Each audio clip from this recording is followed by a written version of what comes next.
Si vous voulez prendre votre Bible, dans Matthieu 10, chapitre 16 à 23. Voici, je vous envoie comme des brebis au milieu des loups. Soyez donc prudents comme les serpents et simples comme les colombes. Mettez-vous en garde contre les hommes, car ils vous livreront aux tribunaux et ils vous battront de verges dans leurs synagogues. Vous serez menés à cause de moi devant des gouverneurs et devant des rois pour servir de témoignage à eux et aux païens. Mais quand on vous livrera, ne vous inquiétez ni de la manière dont vous parlerez, ni de ce que vous direz. Ce que vous aurez à dire vous sera donné à leur main. Car ce n'est pas vous qui parlerez, c'est l'Esprit de votre Père qui parlera en vous. Le frère livrera son frère à la mort et le père son enfant. Les enfants se soulèveront contre leurs parents et les feront mourir. Vous serez haïs de tous à cause de mon nom, mais celui qui persévérera jusqu'à la fin sera sauvé. Quand on vous persécutera dans une ville, fuyez dans une autre. Je vous le dis en vérité, vous n'aurez pas achevé de parcourir les villes d'Israël que le Fils de l'homme sera venu. Que l'Éternel bénisse sa parole. Maintenant, on va chanter au numéro 284, Assis.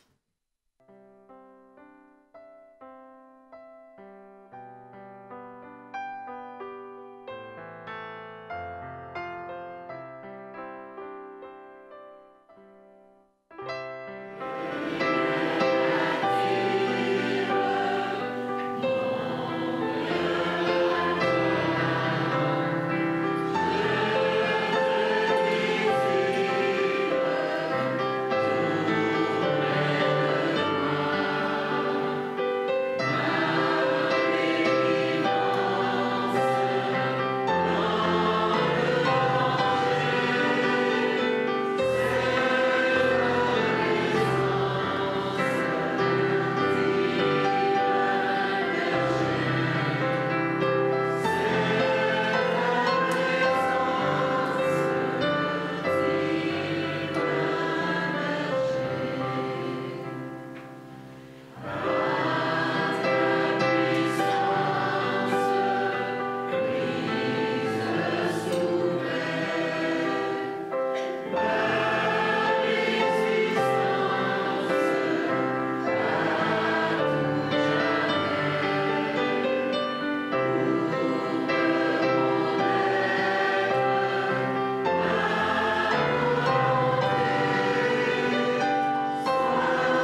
sœurs.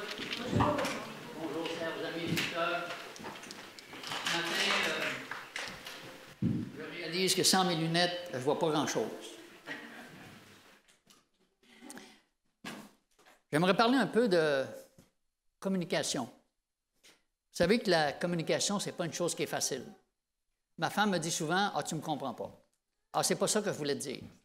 Moi, je dis « Mais pourquoi tu me dis ça? Moi, c'est ça que j'ai compris. » Alors, entre ce que moi je pense et ce que je veux dire, ou ce que je crois dire, ou ce que je dis vraiment, ou ce que vous voulez entendre, ou ce que vous croyez comprendre, et ce que vous voulez comprendre, et ce que vous comprenez vraiment, il y a tout un monde. Et vous savez que nous, en tant que parents, on fait plein d'erreurs et plein de gaffes. On pense bien souvent bien faire avec nos enfants, et souvent, on ne fait pas les choses comme on devrait. On a toutes fait des erreurs en tant que parents. Il y a des parents qui sont beaucoup trop sévères, puis il y en a d'autres qui laissent tout faire, puis dans les deux cas, c'est pas mieux un que l'autre. Comment avoir un juste milieu? On a besoin d'avoir la grâce de Dieu, mais on a été blessés quand on était jeunes, nos enfants ont été blessés aussi. On ne choisit pas nos parents. Et il y a beaucoup d'enfants qui ont de la misère à accepter leurs parents, de la façon dont leurs parents fonctionnent. Et souvent, il y a des enfants qui se révoltent contre ça aussi. Et on sait que quand bien même qu'on fera des reproches à nos enfants, ça va rien changer. Nos mots peuvent être même comme de la dynamite. On peut soit encourager par nos mots, on soit les blesser, on peut même anéantir complètement une personne. Et on retrouve ça dans les épîtres de Jacques, où quand Jacques nous dit comment est-ce que la langue est comme un venin mortel, tout le mal qu'on peut faire avec nos paroles. J'ai vu des jeunes à Montréal qui protestaient contre la violence.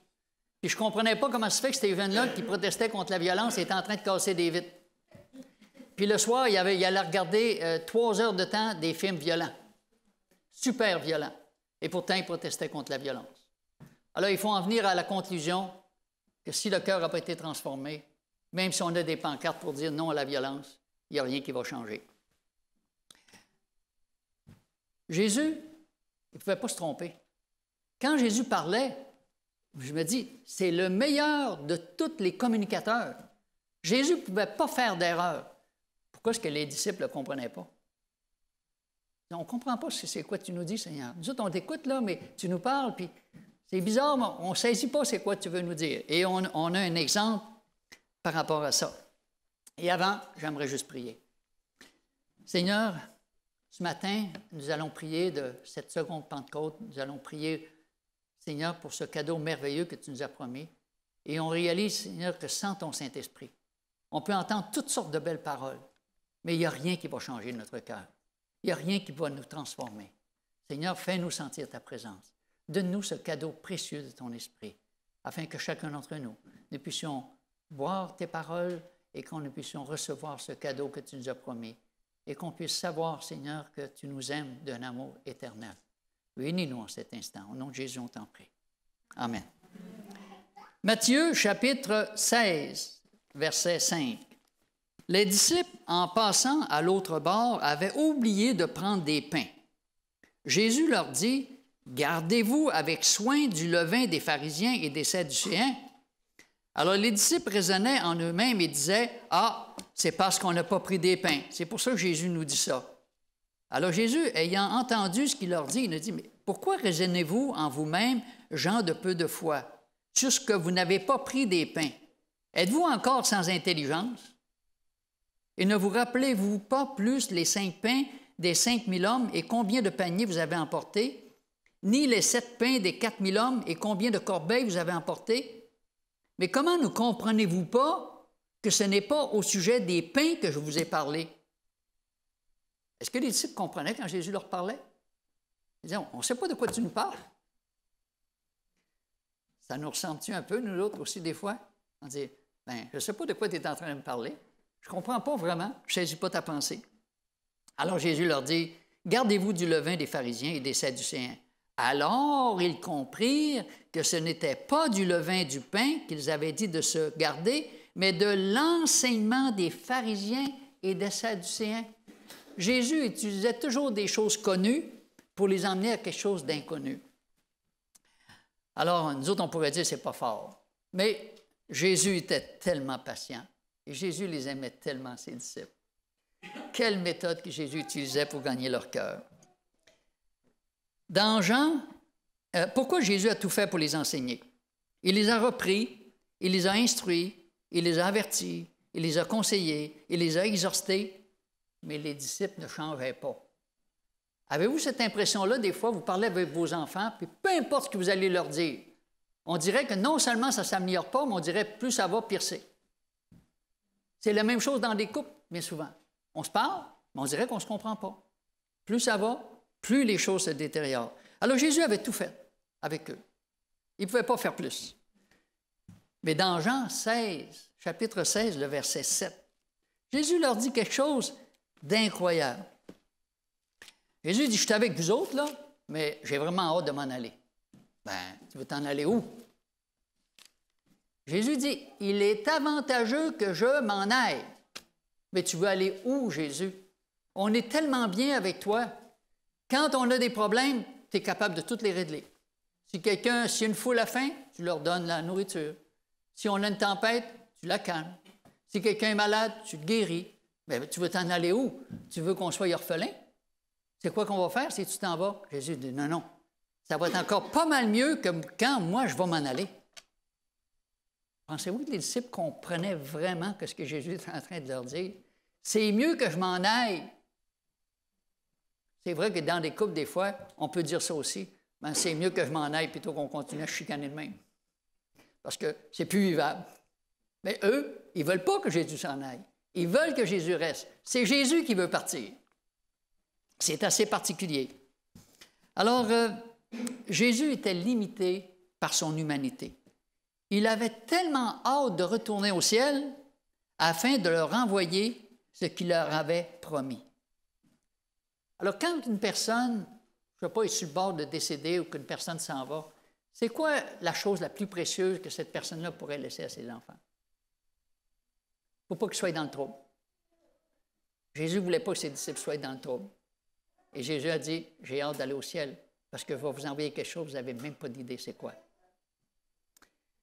Dans Jean, chapitre 16, à partir du verset 12-13, Jean 16, 12 et 13.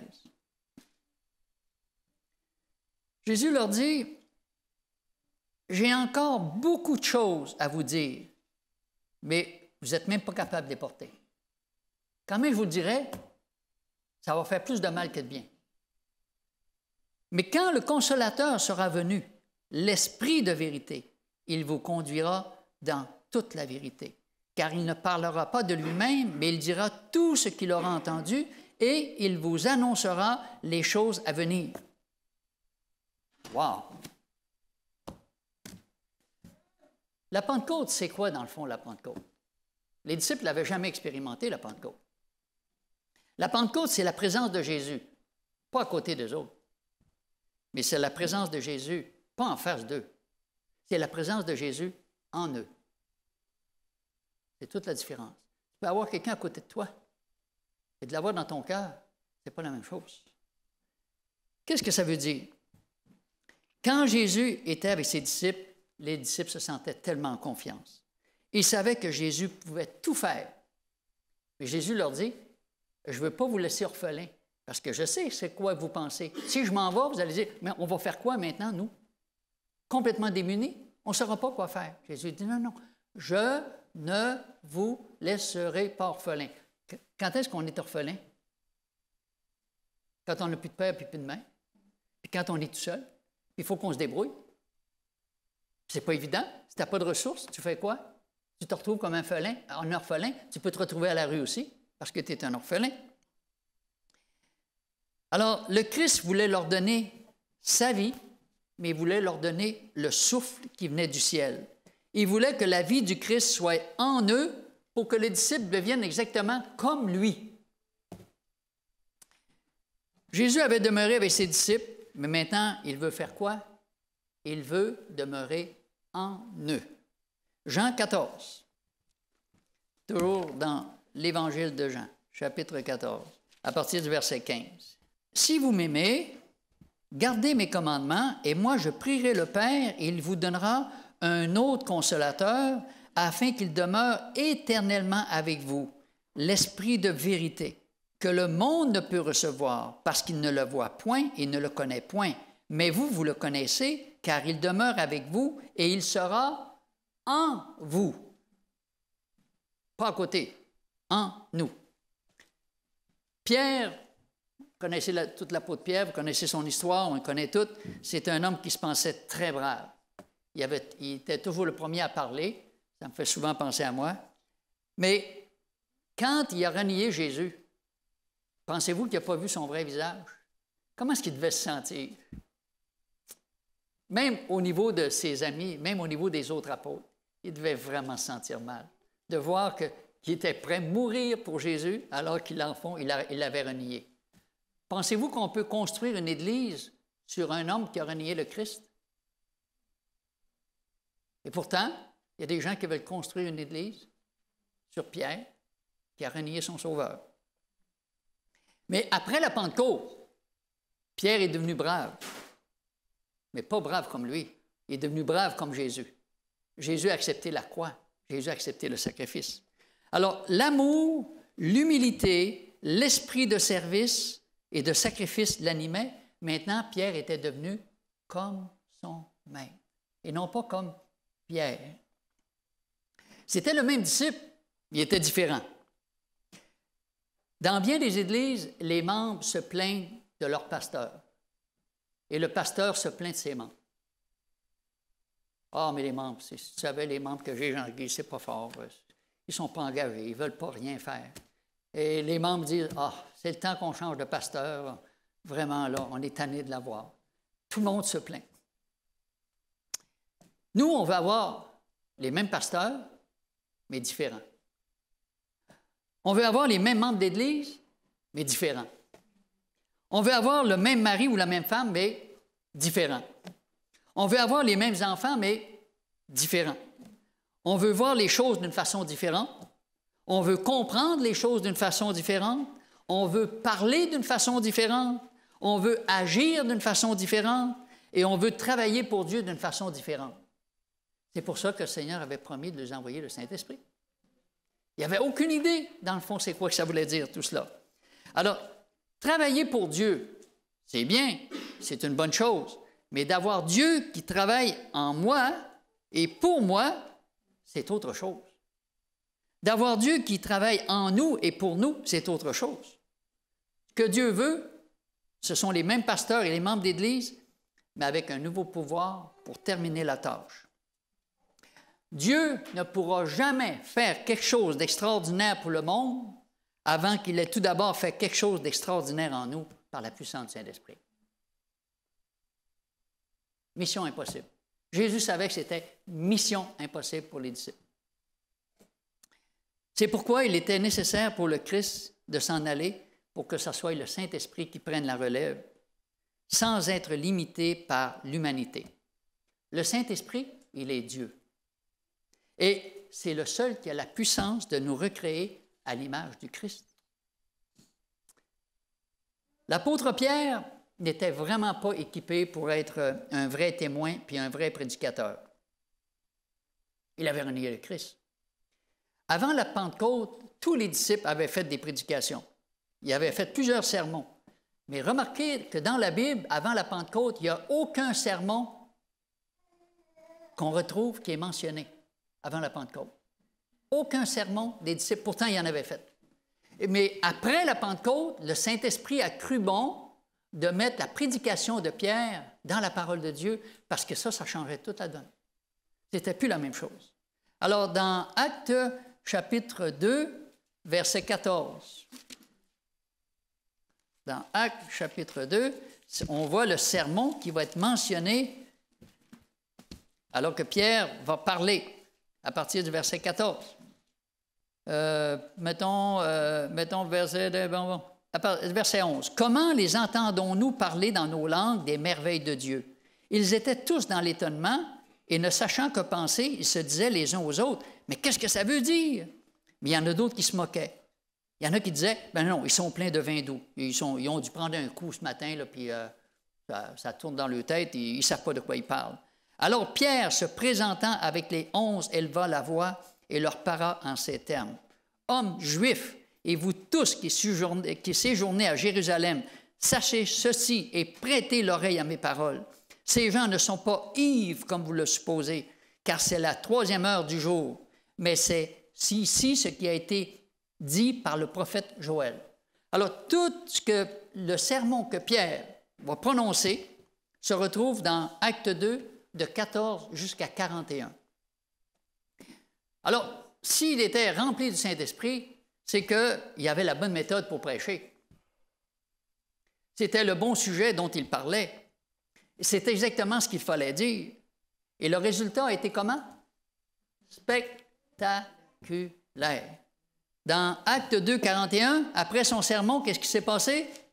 Ceux qui acceptèrent sa parole furent baptisés, et en ce jour-là, le nombre des disciples s'augmenta d'environ comment? 3000 âmes. Comment de gens se convertissent après nos prédications? Année après année. Est-ce qu'on peut appeler ça, de la puissance? Il n'y a pas personne d'entre nous qui peut se vanter de quoi que ce soit. Mais après la Pentecôte, wow! Une prédication et 3000 personnes se convertissent. Wow! Et ça vaut la peine de lire tout le sermon de Pierre, parce que ça dit que tous les cœurs ont été touchés après qu'ils ont écouté ce sermon-là. Alors, et la promesse, nous dit le Seigneur dans Acte 2, 39, il y a une promesse, ça dit, « Car la promesse est pour vous, pour vos enfants. » Bon, mettons peut-être à partir de 38. « Repentez-vous et que chacun de vous soit baptisé au nom de Jésus-Christ pour le pardon de vos péchés, et vous recevrez le don du Saint-Esprit. Car la promesse est pour vous, pour vos enfants et pour tous ceux qui sont au loin, en aussi grand nombre que le Seigneur notre Dieu les appellera. » Moi, ce qui m'interpelle, ça dit « et tous ceux qui sont au loin ». Pensez-vous que Saint-Georges, c'est loin? Si vous allez en Afrique, ou si vous allez à l'autre bout de la planète, moi, je suis tellement content de savoir quand le Seigneur il dit « et pour tous ceux qui sont loin », que ça inclut Saint-Georges. Parce que je trouve qu'on est loin. Mais pour Dieu, on n'est jamais trop loin. L'Esprit de Dieu, il n'y a pas d'endroit, il n'y a pas de cœur qui ne peut pas atteindre, qui ne peut pas toucher. Alors, la Pentecôte, elle a produit au moins 4 résultats. Si j'étais ce pasteur Scalier, je vous dirais au moins 7 résultats. Moi, j'en ai mis seulement 4. Alors, ça a été un témoignage extraordinaire. La deuxième chose que ça a amené, c'est l'opposition. La troisième chose que ça a amené, c'est les persécutions. Et la quatrième chose que ça a amené, c'est des martyrs. Ah ben moi, je ne veux pas avoir le Saint-Esprit. Est-ce que ça a de l'air négatif quand on lit ça? Ça a de l'air négatif. Qui veut avoir de l'opposition? Qui veut avoir des persécutions? Puis qui veut mourir comme un martyr? Voyons, ça ne fait pas de sens. Et pourtant, ce sont les résultats que l'action du Saint-Esprit a emmenés parmi le peuple de Dieu. Alors, mais ces éléments-là sont tous positifs. Il n'y en a pas un qui est négatif là-dedans. La persécution les a amenés à se disperser partout. Quand ces choses arriveront, qu'est-ce qu'on a lu tantôt? Fuyez, allez dans un autre endroit, continuez à prêcher, continuez à répandre la parole de Dieu. Ne vous arrêtez pas. Alors, la persécution les forçait, au lieu d'être dans leur zone de confort et de se sentir bien, d'aller partout annoncer la bonne nouvelle. Et le Seigneur devra faire la même chose avec nous. Sortir de notre zone de confort, d'aller partout. Et la persécution, c'est très positif. Ensuite de ça, l'opposition les a transformés en disciples. Maintenant, ils comprenaient c'était quoi l'opposition. Est-ce que Jésus a eu de l'opposition? Constamment. Ils comprenaient ce que Jésus avait subi. Ils comprenaient pourquoi Jésus avait besoin de prier pendant des nuits complètes. Pourquoi Jésus avait tellement à cœur de répandre cet évangile-là en sachant qu'il y aurait de l'opposition, même de la part de ceux qui devaient le plus le soutenir et l'aider. Et puis, les martyrs. Les martyrs ont contribué à avoir encore plus de convertis, mais des vraies conversions. Les gens ne venaient pas juste pour échapper au feu, non. Ils étaient prêts à mourir martyrs parce qu'ils comprenaient la croix du Christ et ça avait touché leur cœur. Maintenant, la deuxième Pentecôte. La deuxième Pentecôte, le Seigneur nous l'a promis. Et ça dit que cette Pentecôte-là va permettre de voir des cœurs transformés, des vies transformées. Les femmes ne se laisseront plus intimider par leur mari. « Je ne veux pas que tu ailles au sabbat. As-tu compris? » Les femmes ne se laisseront plus intimider par un mari qui ne veut pas prendre position. Et les maris n'auront plus peur de leur femme pour dire « Chérie, tu as beau faire ce que tu voudras, moi je vais à l'église. » Il n'y aura plus de peur. Les gens n'auront plus cette crainte-là parce que Dieu va passer en premier dans leur vie. La puissance du Saint-Esprit va leur permettre d'être des héros de Dieu. Les enfants ne craindront plus leurs parents qui les menacent de les déshériter. Si tu vas te faire baptiser, c'est fini pour toi, tu n'es plus mon fils, puis on va te battre. Et tu voyais des jeunes s'avancer quand même. Papa, maman, je vous aime, mais moi, c'est Dieu que je veux servir en premier. Plus de peur, aucune crainte. C'est ça que la puissance. C'est pour ça qu'on a besoin de la puissance du Saint-Esprit. Pour que cette peur et cette crainte qu'on a constamment, qu'elle puisse disparaître de nos cœurs et qu'on devienne de véritables témoins. Il n'y en aura pas de chrétiens tièdes qui se contentent du minimum. Et face aux persécutions d'l'Église, ça a été quoi l'attitude de l'Église? Acte 4, 32, qui dit quelle a été l'attitude de l'Église. Acte chapitre 4, 32. La multitude de ceux qui avaient cru n'était qu'un cœur et une âme. Nul ne disait que ses biens lui appartinssent en propre, mais tout était en commun entre eux. Wow! Il n'y a plus personne qui chicanait pour dire ça c'est ma maison, ça c'est mon argent, ça c'est mes biens. C'est-à-dire, leur cœur était changé. Ceux qui étaient renvoyés de leur foyer, ceux qui étaient chassés par leur mari ou leur femme ou leurs enfants, eh bien, il y a des gens qui les accueillaient et ils mettaient tout en commun. Voilà l'esprit véritable du Christ. On va retrouver ces choses-là à la fin des temps. C'est pour ça qu'on a besoin d'une puissance qu'on n'a pas présentement, parce qu'on vit trop avec cette peur et cette crainte. C'est certain que ça va nous blesser de voir ceux qu'on aime nous trahir. Jésus l'a dit dans Matthieu, encore, chapitre 10, 34 à 39. Jésus a répété ça plusieurs fois. Qu'est-ce qui va se passer à la fin des temps par rapport à ceux que nous aimons et ceux qui sont le plus près de nous?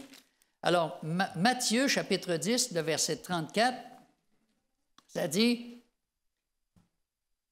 jusqu'à 39. « Ne croyez pas que je suis venu apporter la paix sur la terre. Je ne suis pas venu apporter la paix, mais l'épée. Car je suis venu mettre la division entre l'homme et son père, entre la fille et sa mère, entre la belle-fille et sa belle-mère, et l'homme aura pour ennemi les gens de sa propre maison. Celui qui aime son père ou sa mère plus que moi n'est pas digne de moi. Celui qui aime son fils ou sa fille plus que moi n'est pas digne de moi. Celui qui ne prend pas sa croix et ne me suit pas n'est pas digne de moi. Celui qui conservera sa vie la perdra, mais celui qui perdra sa vie à cause de moi la retrouvera. » Ce sont des paroles lourdes de conséquences.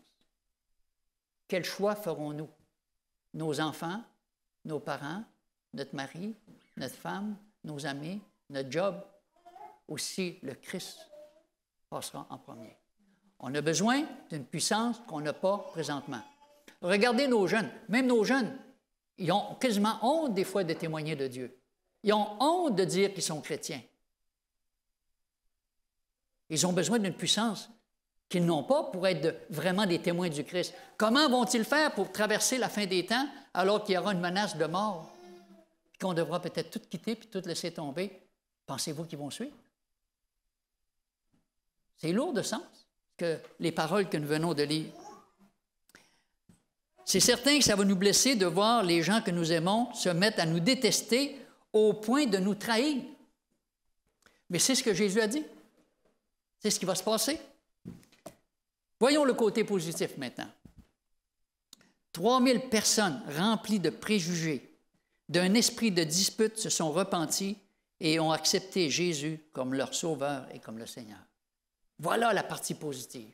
Des gens qui s'opposaient et par la grâce de Dieu qui se sont repentis et qui sont devenus aussi des disciples de Dieu. Il faut toujours voir ce côté positif. Ces scènes vont se répéter mais avec encore un plus grand pouvoir que celui quand on lit Actes des apôtres. On va voir des choses, mais encore dans une proportion plus extraordinaire. C'est ce que la seconde Pentecôte veut faire. Des choses qu'on ne peut même pas s'imaginer. Mais Dieu va donner une puissance qui peut juste venir du ciel pour qu'on puisse devenir des témoins comme Daniel, comme Joseph, mais qui vont faire une différence dans notre vie et dans la vie des autres. La Pentecôte des disciples, c'était la première pluie.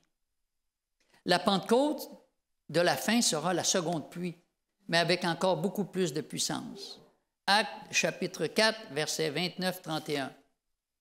Et maintenant, Seigneur, vois leurs menaces et donne à tes serviteurs d'annoncer ta parole avec une pleine assurance, en étendant ta main pour qu'il se fasse des guérisons, des miracles et des prodiges par le nom de ton saint serviteur Jésus.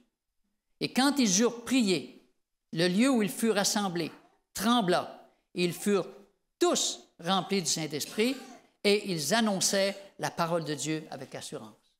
On les avait menacés de les battre, on les avait menacés d'aller en prison, on les avait menacés qu'ils perdent la vie. Mais ça dit, Seigneur, tu vois toutes ces menaces-là? On les met devant toi maintenant. Donne-nous de pouvoir accomplir la mission sans avoir peur, sans crainte, parce que tu es notre Dieu, c'est toi qui vas prendre notre défense. Et c'est ce que Dieu veut nous donner avec la Pentecôte. Nous devons révéler le Christ au monde avec une puissance dont on n'a même pas d'idée. Même si je vous parle de ça, je me dis, je ne sais même pas de quoi je parle présentement, parce qu'on n'a pas d'idée de cette puissance que Dieu veut nous déverser à la fin pour que toute nation, toute tribu, toute langue puisse entendre la bonne nouvelle du retour de Jésus. Des milliers de voix se feront entendre et ils donneront le message final. Alors Dieu permettra à ses fidèles serviteurs de faire des miracles extraordinaires. C'est à ce moment-là que le Seigneur nous dit qu'on va avoir la même puissance que les disciples avec la Pentecôte, qu'on va pouvoir faire des miracles qui vont étonner le monde, partout. Mais présentement, on est en stand-by avec les miracles parce que c'est surtout l'ennemi qui le fait, les miracles. Mais à ce moment-là, ça sera vraiment Dieu qui fera les miracles à la fin. Dieu nous donnera cette force et cette puissance parce qu'il sait qu'il pourra nous faire confiance parce qu'on aura été des fidèles serviteurs et que Dieu nous aura remplis de la puissance de son Saint-Esprit. Et à ce moment-là, on fera les mêmes miracles que Jésus a fait. Puis Jésus a dit, même vous en ferez encore dans une plus grande extension. Jésus revient. Il doit préparer un peuple à la rencontre de son Dieu. Et Jésus nous a promis la pluie de l'arrière-saison qui sera la seconde Pentecôte. Frères et sœurs, on doit prier pour cela. On doit intercéder, on doit soupirer après cela, parce que la seconde Pentecôte, c'est l'unique solution pour qu'on soit capable de remplir la mission. Prions pour cela, demandons, intercédons auprès de Dieu. C'est la puissance qu'on a besoin. C'est ce que Dieu nous a promis. Et c'est le message que je voulais partager avec vous ce matin. Que le Seigneur vous bénisse. Notre Dieu, notre Père, merci, Seigneur, de ce que tu ne veux pas nous laisser orphelins. Merci de ce que tu ne veux pas juste être à nos côtés, mais tu veux habiter dans notre cœur. Tu veux prendre toute la place. Tu veux nous donner, Seigneur, ce cadeau par excellence, le plus beau, le plus grand, le plus merveilleux, le don de ton Saint-Esprit, afin qu'on puisse accomplir la mission, qu'on puisse voir des miracles s'accomplir dans nos vies personnelles, des miracles dans notre foyer, des miracles avec nos enfants, des miracles avec nos amis, pour ceux pour qui nous prions. Seigneur, nous soupirons après ce cadeau céleste. Aide-nous à en comprendre toute l'importance, afin qu'en le recevant, Seigneur, on puisse être à ton service et qu'on puisse annoncer ces derniers messages, afin que tu reviennes bientôt. Bénis chacun d'entre nous, Seigneur. Renvoie-nous avec ta paix, avec l'assurance que nous ne sommes jamais seuls, mais que tes promesses sont véritables et certaines. Au nom de notre Sauveur, nous t'en prions. Amen.